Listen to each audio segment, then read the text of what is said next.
Hi everyone, welcome back to our channel. And for today, we're going to be diving into the world of rosé wine. It's a versatile and refreshing favorite for any occasion. We'll be sharing some fun facts about rosé that you might not be aware of. Grab yourself a glass of rosé, and let's get started. Rosé wine is made from red grapes. The beautiful pink color of rosé comes from the skins of red grapes. And the winemaking process involves limited contact between the grapes, skins, and the juice. So this is going to result in that signature pink hue. I'd like to take a moment to talk about one of our new wine releases, which is going to be our Petite Syrah Rosé. It's nice, bright fruits on this wine, nice, clean flavor profile and finish. Talking a little bit about the production of this wine is that we actually will pick these grapes in mid-September. We're really looking for a nice bright acidity on this wine versus how we would end up picking the Petite Syrah for a red wine. So we want that acidity that's going to be intact. We're going to bring that back to the winery, and the first thing we're going to do is we're going to squeeze the juice out of it. Minimal extraction on that, so we're not going to pick up any of those harsh phenolics, which are going to give you that kind of like red wine tannin, puckering mouthfeel that you would generally get from a Petite Syrah. We're going to leave that behind in the skins. We're going to put that into a tank, let that settle out for a few days, really clear up those juices, and then from there we're going to put that into an oak barrel where the fermentation is going to take place. That oak is in there, is going to really integrate into this wine. Neutral barrel, so we're really not trying to get this big oak in your face, but we want to add a little subtle nuances to the wine that's going to give you a little bit more palate feel and just, again, like integrate these flavors into the wine and give you a little bit more complex product that you're really going to appreciate with some nice, good seasonal foods. Another method to produce rosé wine is to blend white and red juice. And we actually use this method for our rosé hard cider, which is Fuji, Golden Delicious, and Stamen wine step apple juice blended with Merlot and Petite Syrah wine.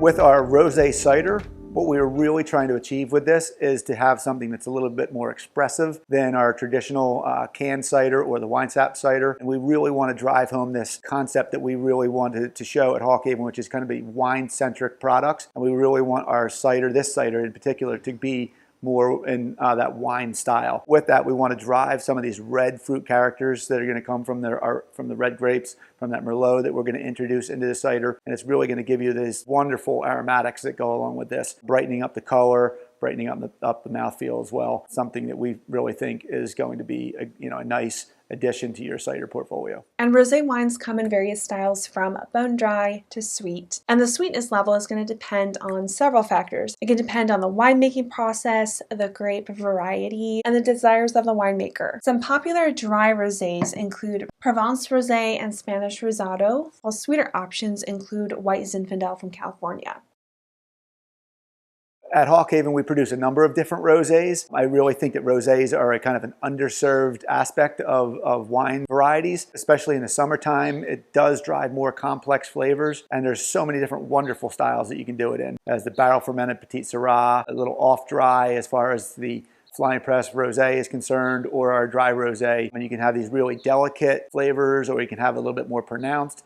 But each varietal is going to just showcase slightly different flavor profiles. And in the summer months, if you want something, again, that's a little bit, drives a little bit more flavor profile than your traditional white wines for your seafood pairings, I think rosé is one of the best ways to go with that. With the rosés, one of my favorite things that we're doing is the sparkling program, whether it be the sparkling rosé or our newest sparkling product, which is our Fizz Nouveau, which is made from Pinot Noir grapes. So you just get these, the bubbles are going to really enhance the aromatics. And then to me, there's really nothing like sitting back and enjoying that bottle of sparkling wine, whether it be your traditional method champenois or something a little bit more simplified as the Fizz Nouveau. That's just going to be a great, just open it up, sit back, and enjoy the environment, enjoy the space, and enjoy your friends. Rosé wines are also incredibly versatile when it comes to food pairings. Their refreshing acidity and fruity flavors make them a perfect match for a wide range of dishes, from light salads and seafood to grilled meats and spicy cuisines. And our dry rosé pairs wonderfully with grilled chicken and summer veggies, while our sparkling rosé is great with shellfish or maybe a fruit salad.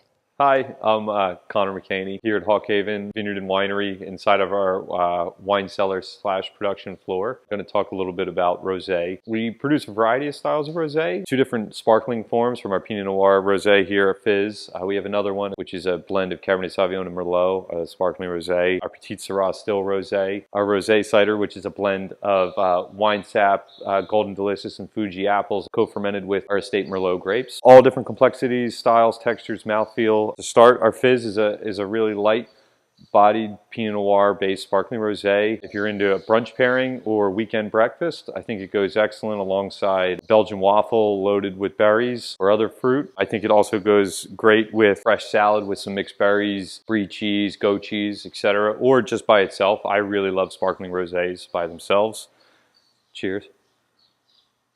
Our Petite Syrah Rosé is a little bit more of a fuller bodied rosé, a little bit more texture. It's fermented in oak, so it's got a little bit more mouthfeel, but really retains quite a lot of cherry notes. I think it's an excellent midday wine around lunchtime, whether you want to have it with a nice fresh salad on the beach or some shellfish like oysters. Goes extremely well with. It's very mineral driven wine. Other shellfish, I think it pairs excellently, or it could be a nice accoutrement to your late evening barbecue in the summertime. And then our rosé cider, again being fermented with Merlot grapes, I think the structure and the body of it, I think it really can stand to some more robust cheeses. I think it goes excellent with cheddars and goudas, something such as a manchego, or even more hard cheeses. I think it's also really excellent with pizza, pretty much any style pizza, whether you like white or red style pizza, or just have it on your own. So there you have it, just a couple fascinating facts about the world of rosé wine. We hope that you enjoyed learning about this delightful pink drink. And if you did, don't forget to like, comment, and subscribe for more wine-related content. And cheers!